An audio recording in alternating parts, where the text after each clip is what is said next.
جی عامر، اب اگلا ایک اور ہمارا پاکستان کے حوالے سے اس وقت بڑا ایشو جو ہے وہ ہمارے وزیر خزانہ جو ہیں شوکت ترین، انہوں نے استعفیٰ دے دیا ہے. تو اس کو آپ کس نقطۂ نظر سے دیکھتے ہیں اس استعفے کو؟ یہ حکومت کی ناکامی ہے، ان کے کوئی اختلافات تھے، کیا تھا معاملات ایسے کہ وہ تو ویسے تو کہتے ہیں کہ جی میں اپنے نجی کام دیکھنا چاہتا ہوں، اپنے نجی بینک میرا جو ہے وہ بہت ڈسٹرب ہو رہا ہے، میں اس کو چلانا چاہتا ہوں، اور میں، لیکن آپ کیا سمجھتے ہیں کہ کیوں انہوں نے ریزائن دیا ہے؟ شوکت ترین، جن کو کچھ لوگ کہتے ہیں شوکت بدترین، کچھ کہتے ہیں شوکت بہترین. جی، شوکت ترین صاحب کے استعفے کے حوالے سے جہاں تک یعنی معلومات اور اطلاعات کے حوالے سے میں بات کروں تو ان کی اپنی مصروفیات تو خیر بہت ہی ہیں، ان کے بڑے بزنسز ہیں ملک سے باہر بھی اور پاکستان کے اندر بھی، ارب پتی آدمی ہیں وہ، انہیں لایا گیا تھا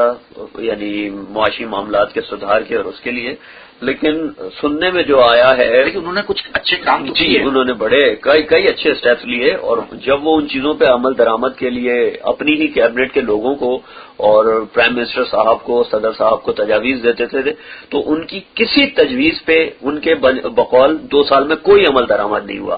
جس کی وجہ سے 2 سال کے اندر مکمل طور پہ مایوس ہونے کے بعد آخرکار انہوں نے ریزائن کر دیا. اور ابھی یہ رینٹل پاور جو پروجیکٹ تھے اس حوالے سے ان کے بڑے تحفظات تھے کہ اس میں آپ لوگ ایکسٹرا پیسے دے رہے ہیں، بہت زیادہ پیسے دے رہے ہیں، یہ نقصان دہ ہے، آپ خود ڈیم بنائیں اپنے ملک کے اندر اسی پیسے کو یوز کر کے. لیکن یعنی بے شک جہاں تک لگتا ہے اور آپ پاکستان میں سن بھی رہے ہیں کہ وہ ٹوٹل کمیشن کے چکر سے، جس میں وزیر پانی اور بجلی راجہ پرویز اشرف اور جو کیبنٹ کے کچھ لوگ تھے اور بھی یعنی بڑے بڑے لوگ تھے وہ اس میں انوالو تھے، اور وہ رینٹل پاور پروجیکٹ سے اپنے کمیشن کے چکر میں اربوں روپے نکالنا چاہتے تھے، جس کی وجہ سے نہ وہاں ڈیم بنانے کی بات ہوتی ہے نہ کچھ ہوتا ہے. اور ایک آپ سمجھیں کہ وقتی حل نکالنے کی کوشش کرتی ہے جو بھی حکومت آتی ہے، اور اسی طرح اس حکومت نے بھی وقتی حل کے صرف ان کا جو ٹائم ہے وہ کس طرح سے ٹل جائے، جو آنے والے لوگ ہوں وہ اس سے زیادہ مشکل میں گر جائیں، انہیں کوئی پرواہ نہیں ہے. کیونکہ جو لوگ آپ کی کیبنٹ میں بیٹھے ہوتے ہیں، جو لوگ آپ کے ملک میں یعنی اقتدار اعلیٰ میں موجود ہیں، چاہے وہ اپوزیشن کے لوگ ہوں چاہے حکومت کے یا فوج کے، جب یعنی وہ ریٹائرڈ ہوتے ہیں یا اپوزیشن میں ہوتے ہیں تو وہ ملک سے باہر ان کی زندگی گزرتی ہے، ان کے بچے، ان کے مال و دولت، مال و متا سب ملک سے باہر ہوتا ہے ان کا. تو انہیں کوئی فرق نہیں پڑتا کہ لوڈ شیڈنگ کتنے عرصے کی ہوگی، کتنے عرصے نہیں ہوگی، 12 گھنٹے بجلی جائے یا 14 گھنٹے، ان لوگوں کو کوئی فرق نہیں پڑتا. فرق پڑتا ہے تو ایک عام آدمی کو. بالکل. اچھا، ایک نیا رجحان بھی ابھی پچھلے 5-10 سالوں میں دیکھنے میں آیا کہ پہلے تو ہمارے جو پولیٹیشینز تھے، اگر وہ مطلب آپ کو پتا ہے کہ جاگیرداروں کے بعد جو دوسرا بڑا نمبر ہے اس وقت ہمارے ہاں کہ جو انڈسٹریلسٹ لوگ تھے وہ لوگ جو ہے پالیٹکس میں آئے اور وہ لوگوں نے بڑی کامیابی حاصل کی اور وہی لوگ ملک چلا رہے تھے اس وقت. تو دیکھنے میں ایک نیا رجحان یہ آیا کہ پہلے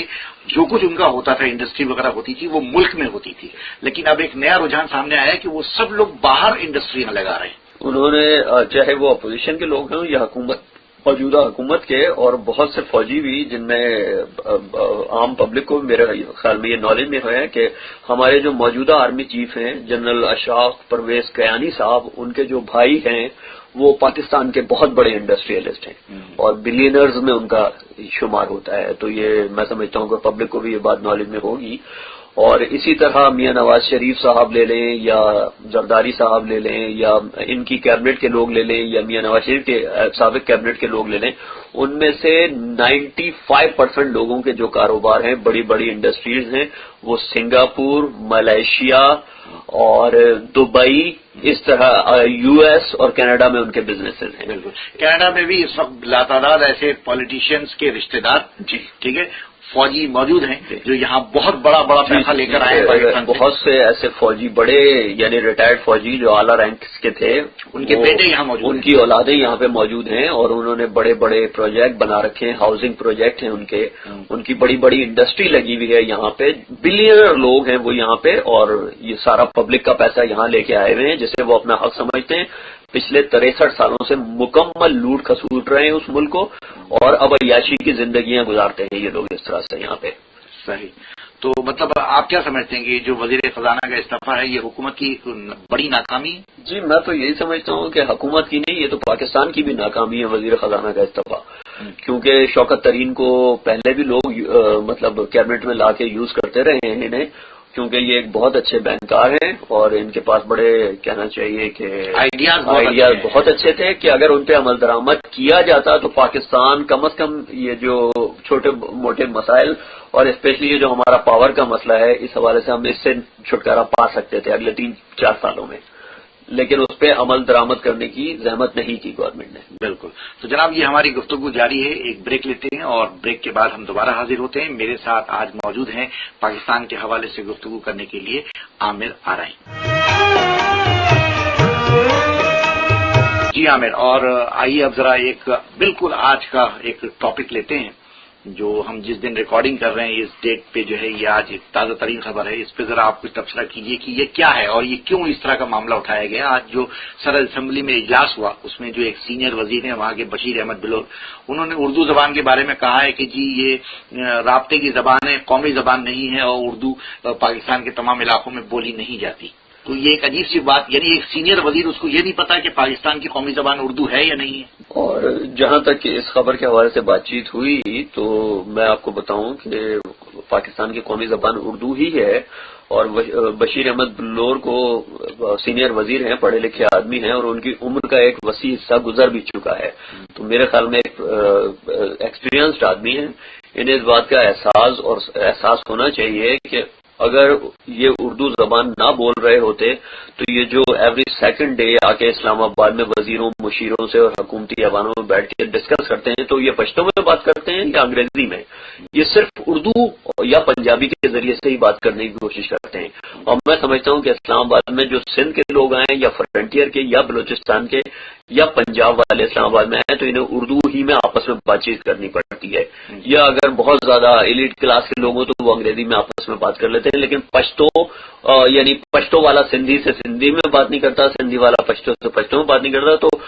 اردو کو ہی ذریعہ بنایا جاتا ہے۔ تو بشیر احمد بلور صاحب کو یہ بات سوچ سمجھ کے کہنی چاہیے تھی، اور انہوں نے جو بھی بات کہی ہے میں سمجھتا ہوں کہ یہ آئین کے خلاف بات کہی ہے۔ بالکل آئین کے خلاف بات کی، کیونکہ اردو قومی زبان ہے آئینی طور پہ۔ آئینی طور پہ۔ اچھا، اور دوسری بات یہ کہ مجھے کبھی کبھی ایسا لگتا ہے اس طرح کے بیانات سے کہ شاید یہ لوگ جو ہے وہ سرخیوں میں آنا چاہتے ہیں۔ جی آپ بالکل درست کہہ رہے ہیں کہ میڈیا میں آنے کے لیے اور سیاست میں ان رہنے کے لیے کہ یہ زندہ ہیں، لوگ انہیں یہ بارے میں گفتگو کریں، ان کے بارے میں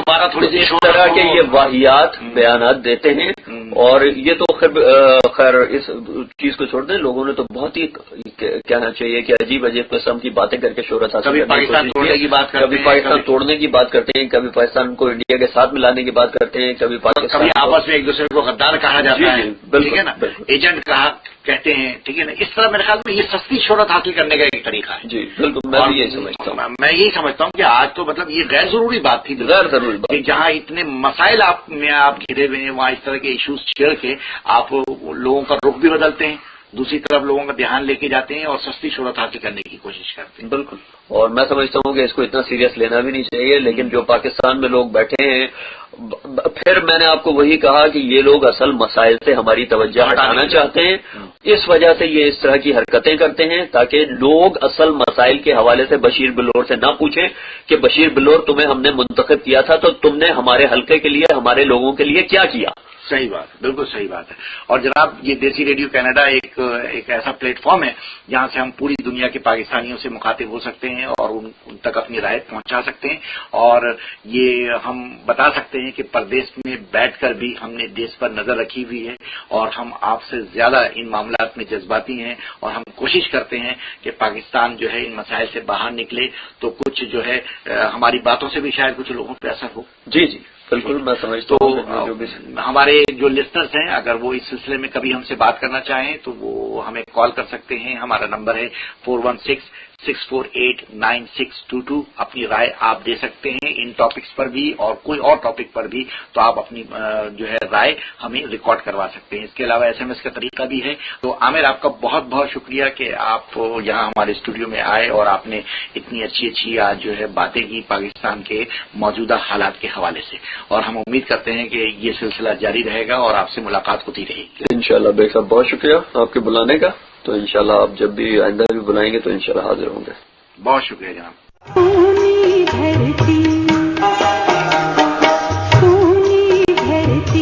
اللہ رکھے قدم قدم بابا